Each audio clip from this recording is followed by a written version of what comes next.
Sinaala duwwaadha yoon kufee ani of wallaalee gaariin qabu waan ati hin beekne yaada fooniin yoo ijaarame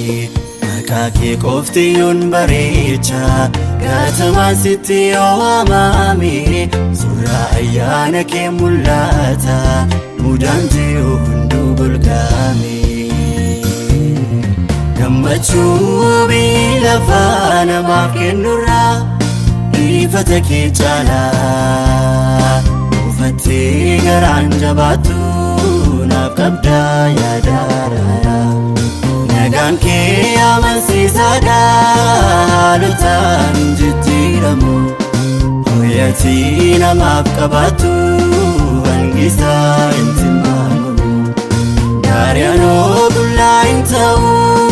ayyaanni keenaaf kafaana si duukaa oolee buluun koo gammachuu caalu naaf kenna.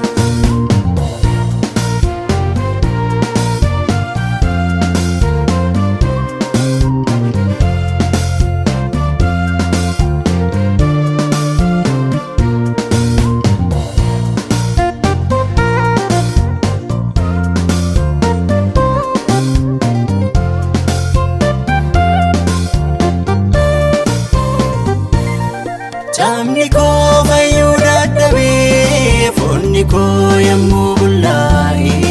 ati harkaa kee irra keenyaan fayyinni koo mirkanaa'e ija keetiin na to'ata irrabtuu ati hin mugdu amma yaadu gararraan olii jaalalli ati naaf qabdu. Yaada koo sirraa fageessee yoon deemee sitti adda baa'e ofii kootti naan amantu beekta dadhabaa kan taa'e toora keetti na deebisaa yaada koo naaf haaressita humna koo isa dadhabaa humna keetiin jabeessita.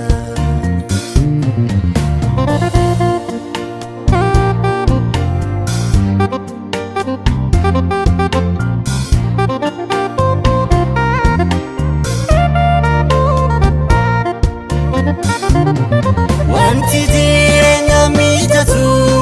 hundi isaa si harka jira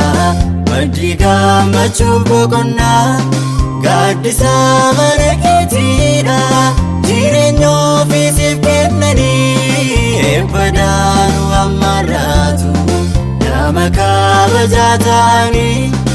iddoo ulfinaa dhaabatu. Gammachuu biyya lafaa namaaf kennurraa ifata kee caalaa ufattee garaan jabaattu naaf qabdaa yaadaara nagaan kee amansiisaadha haalotaan hin jijjiiramu hoyatii namaaf qabaattu